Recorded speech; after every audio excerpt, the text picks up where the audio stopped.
Halo sahabat logik, balik lagi ke Sintesa Logik. Apa aja kita sintesakan, apa aja kita logikan.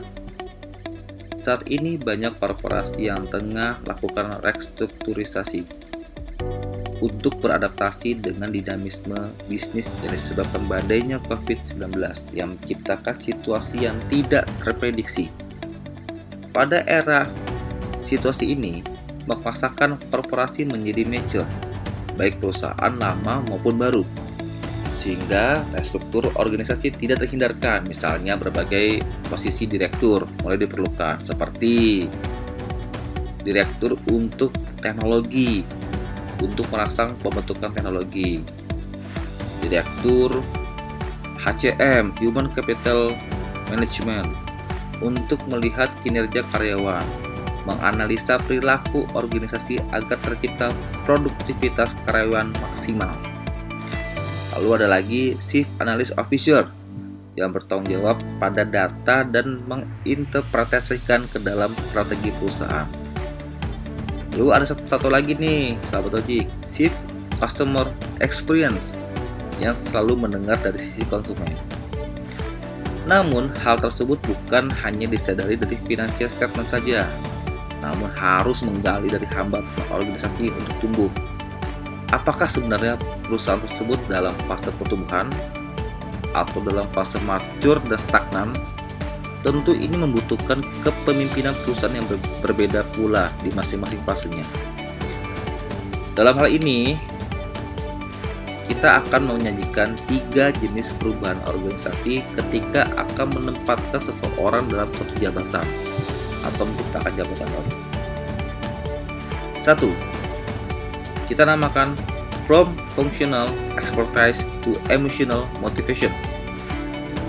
Pada perubahan ini, kita ambil kasus Microsoft.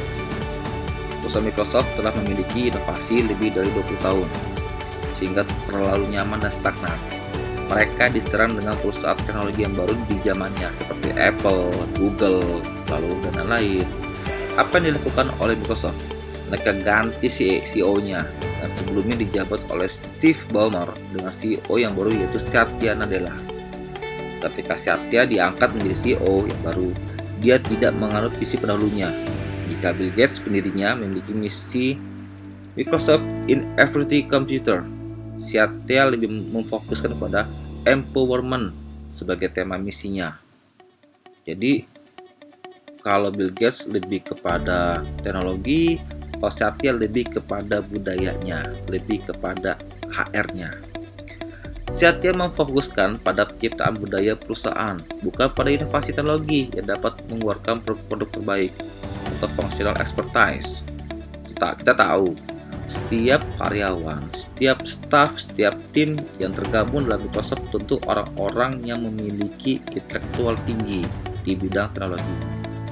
Satya melakukan kolaborasi dengan pesaingnya, bersinergi dengan pesaingnya dalam produk Windows dan Microsoft Office.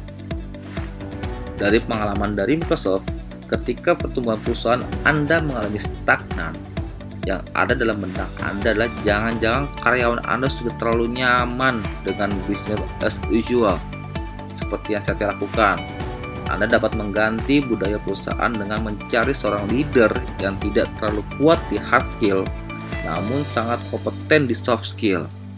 Hasilnya apa yang didapat oleh Microsoft?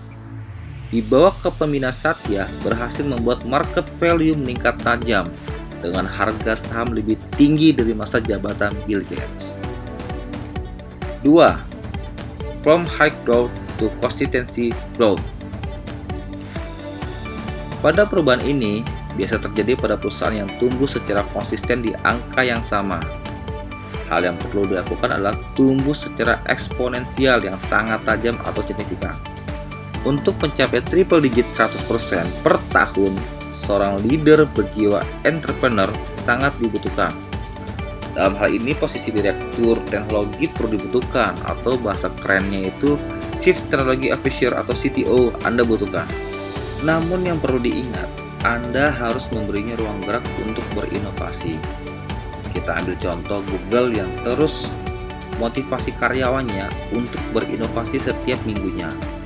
Dalam 5 hari kerja selama seminggu, 1 hari dibebaskan untuk mengerjakan personal project yang intinya untuk mendukung motivasi untuk terus berinovasi. 3. From inward looking to outward looking. Pada perubahan yang terakhir ini, biasanya terjadi pada perusahaan trading atau distribusi atau yang seringkali pada perusahaan yang menganut paham product orientation. Agar dapat tumbuh harus ada jabatan yang men-challenge gaya bekerja dan berpikir dari sisi eksternal atau customer orientation. Mulailah mencari sumber daya manusia yang dapat mengumpulkan data konsumen, yang dapat berempati dan menempatkan diri dari sisi konsumen. Seperti halnya Samsung versus Apple. Samsung memiliki banyak fitur dalam produk yang dihasilkannya merupakan bentuk inovasi kecil yang kadang tidak bisa diapresiasi oleh konsumennya. Di sisi lain, Apple menciptakan produk yang semakin mempermudah hidup penggunanya. Dengan 3 perubahan di atas dapat menjadi inspirasi perusahaan dalam merestrukturisasi organisasinya. Hal yang utama adalah kenali perusahaan kamu, kenali perusahaan Anda terhadap fase pertumbuhan bisnis. Sehingga perusahaan Anda, korporasi Anda akan bertahan terhadap situasi yang tidak dapat diprediksi.